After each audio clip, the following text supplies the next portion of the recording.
And here's an example of a horse. It's been here for a little while now. And when it came here, I heard multiple times, this horse won't stand still, won't relax, or it fidgets, or things along that line. So I'm going to use the same exact exercise that I used with the little gypsy a minute ago to fix a different problem. So, remember the little gypsy didn't want to go.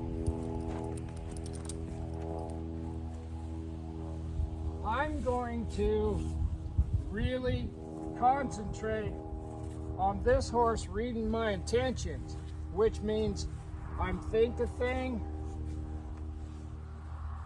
before I do it. It's how horses talk to each other. One horse gets this thought and heads that way, the other horse just goes with them. That's how mom talks to babies. The mare don't have no tact, so she can just change her mind and the colt will change what it's doing, most of the time. So anyway, you notice this horse is quieted down quite a bit. It's standing here nice and quiet, but it's not in a coma. I'm going to put my legs on it. I'm going to keep my hands behind its eye because that's the way you ride. And I'm going to put my leg on it. And I want it to go forward.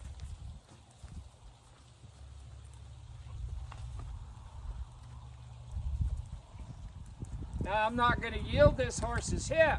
I'm going to change my mind to stop. See how it's swishing its tail already? I'm going to change my mind to stop, and I'm going to reinforce my thought with my leg right there. And it stopped. And I'm going to spend more time standing still than I do moving. But the exercises are basically the same. Right jaw, left front foot. It needs to step over.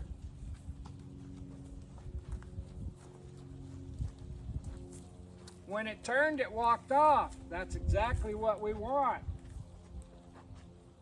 Forward. The turn is a forward motion maneuver. In my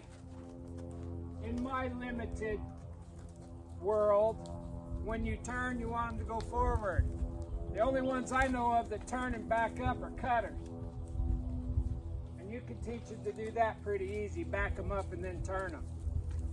Now we've got some circles out of this thing. I'm going to change my mind to stop. I'm thinking stop. And I'm going to pet this thing. And I don't want any feet to move. I want this horse, when it leaves here, to be hunting the stop instead of the escape. And then we'll have to work with the rider, because when the rider wants to stop, the rider needs to stop and let him just, and not manage him at all. Not pull them into the ground, not this, nothing. If the rider wants their horse to stop, the rider needs to quit riding and just sit there like a lump. Pet them if they want to.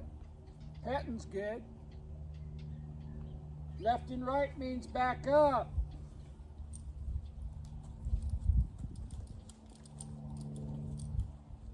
Pet them.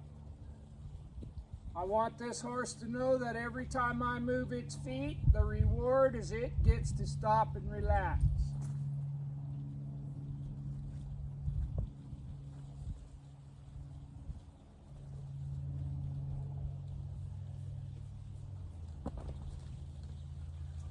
And this means nothing unless I want it to. Left jaw, right front foot. Forward. Now I'm gonna bring this horse through here, and I'm gonna move the inside hind leg and step that shoulder across. We're gonna try that again. Inside hind leg, bring that shoulder across. Now I didn't like the first one. You just kind of overreacted. I want it to be smooth. Inside hind leg, outside shoulder. Forward.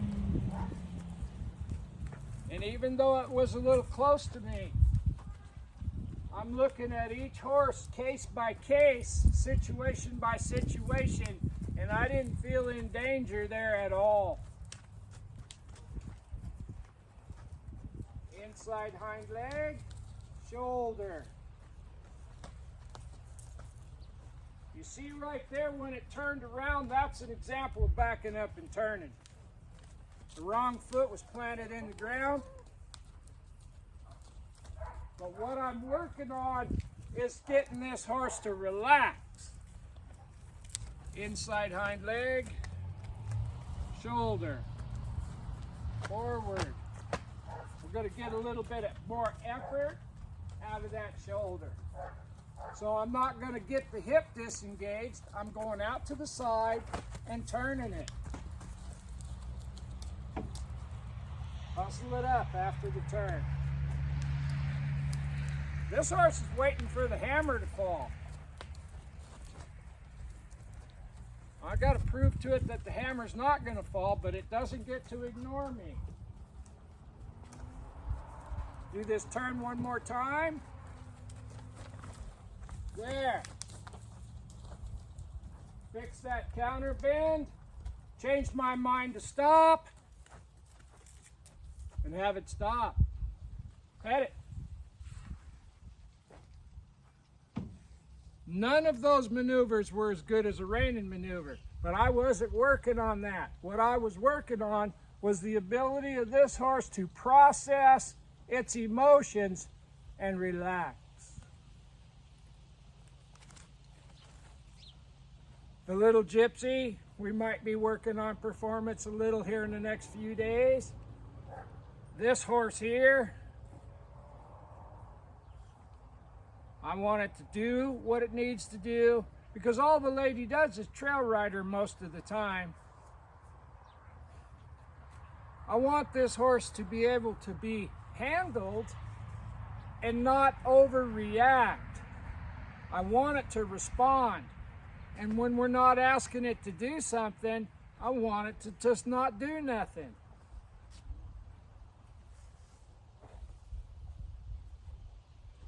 I used basically the same exercises for both situations, but I changed how I applied them. And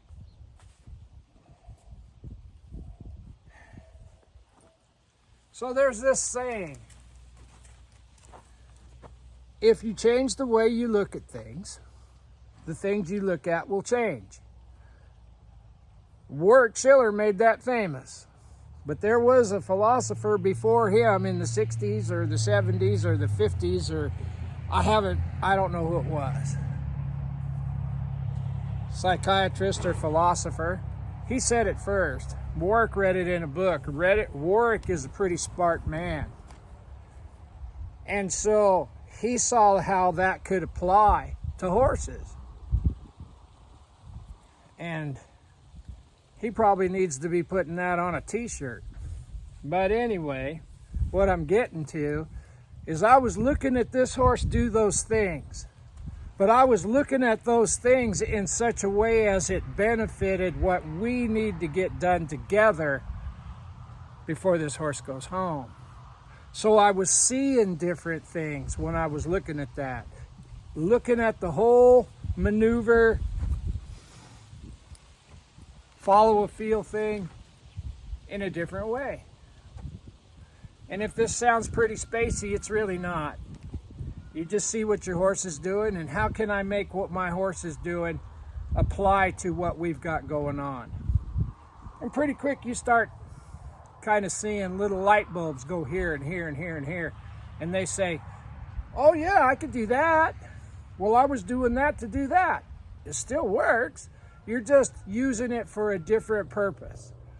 Somewhat like a crescent wrench, probably. It'll fit more than one thing. A lot of these if you're following my groundwork series, you'll see all these maneuvers eventually. But what you also will see is each horse gets worked with as an individual. I tailor the program to fit each horse. Since I work with so many horses that have been through multiple trainers and are in various states of disrepair, a one-size-fits-all won't help me help them. Has to be really liquid. If you're getting anything out of these videos, would you please subscribe to my YouTube channel if that's what you're watching them on, Equine Kindergarten. You'd really be nice if you would hit like and share. If you're following me on Facebook, follow me on Facebook, Butch Mowdy. And once again, if you would like and share, that'd be cool. I do appreciate you watching them. But when I get a bunch of likes on a video, or when I get a video that gets a share, it sort of keeps me motivated to keep going. Because all I'm really actually trying to do is pass on information that was given to me when I was a kid. And I am no longer a kid, folks. I got enough age on me that the mornings are slow. But I'm still blessed. I still get to work with these nice horses. And as long as I'm able, I'll carry on. And if you have a question, feel free to send me a message on either one of those formats. Or look my name up and send me a personal message. I'll get to it. I'll answer it. Sometimes the things I do, people don't really understand why I'm doing that to do this. I try to explain it, but sometimes I fall short. Anyway, thank you. Bye.